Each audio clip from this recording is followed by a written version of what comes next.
What I'm saying is that women do get symptoms, physical and emotional symptoms from the changes in their reproductive hormones, but that it isn't really appropriate for us to call it a mental disorder. We're not going crazy. We don't become so irrational we can't do our work or take care of our families. So I'm saying women do feel some differences, but that we don't have to call it a mental disease. But by saying, see, this is a language issue, right? So you're coming from a medical perspective. So you're saying, okay, it might not constitute the medical definition of a syndrome, but it still exists and it's still very real, and we should still be very aware of it and talk about it. And by denying it and saying that it's not true, it's like going back to some Victorian era where encouraging us not to talk about our emotions and our moods. And there are so many women where it does affect them.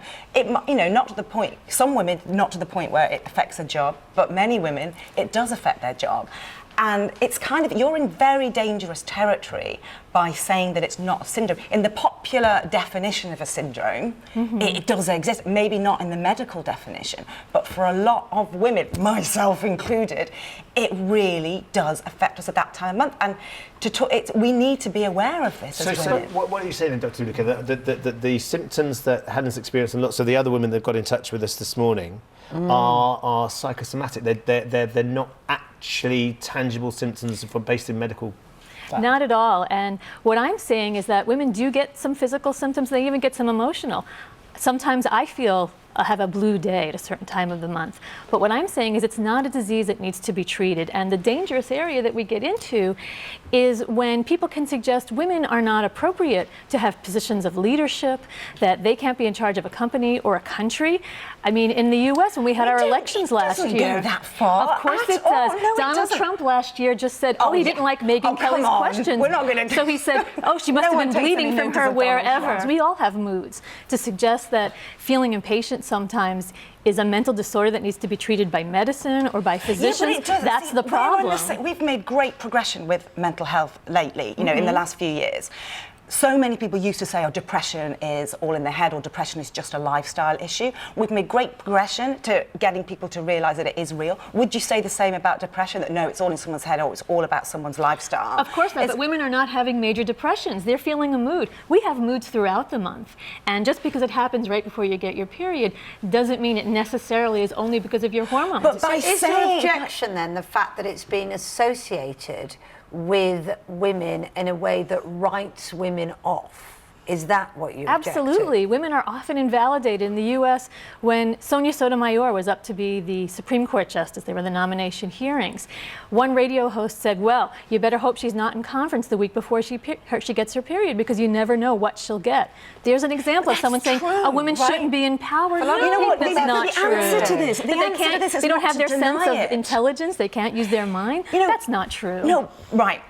The problem is, if people are using the fact that women are hormonal at certain times of the month and therefore they may not be the best, if people are using that to put women down, that's their problem. The answer to that is not to deny that PMS exists, because it does. Well, it becomes women's it's a physical problem thing. When people want to keep them in a box and keep them out of opportunities. No, that's a societal issue. Actually, we live in society. No, the answer is to talk about it more, not to put it in a box and say it's all in your head. Let's just get on with it. I'm not saying it's all in your head. I'm saying that we don't need to have doctors diagnose you. You don't need to buy drugs from pharmaceutical companies who are making a huge amount of money from this. You're a psychologist, not a doctor. I'm talking about psychology. I'm talking about moods. I'm talking about irritability. I'm talking about psychological states. But women go to a doctor when they've got serious PMS issues, or whether we call it PMS or not. And there's a very small percentage of women who do have what's called PMDD. That's an actual diagnosis where they find they can't function. But a lot more women, 90%, a lot of studies have said, do find fluctuations in the month. So we can't dispute that. And I think a much better way... we can dispute it. 90% are not fighting fluctuations. Why a much better way of dealing Because a hormone, it's not...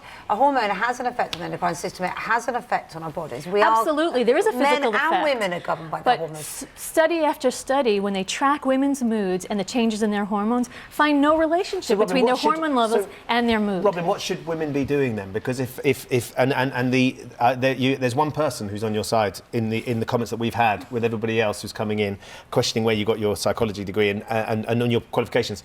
What should women do? How do they explain that change at that particular time, hormonally, physically? mentally? I think women should be more generous with themselves in terms of understanding themselves as human beings. We all have moods, men and women. Men aren't these monolithic, even-keeled beings. They have moods too. And there are a lot of reasons that we have a good or a bad mood in a day.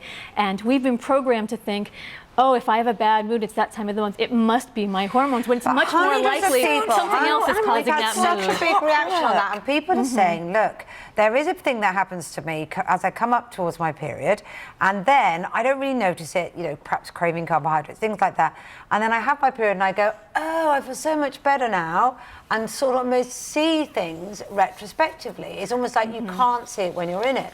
Well, now, I think that's it's important not to imagining it, is it? That is No, a not at medical- all. And I think it's important to separate the physical from the psychological. I'm not saying changes in hormones don't cause physical symptoms. But we can't ignore it. I think a much better There's way the cause- to look at things is by saying, okay, women are not, like you say, monolithic beings. We have just like PMS, or, you know, the days before a period, we might feel a low ebb.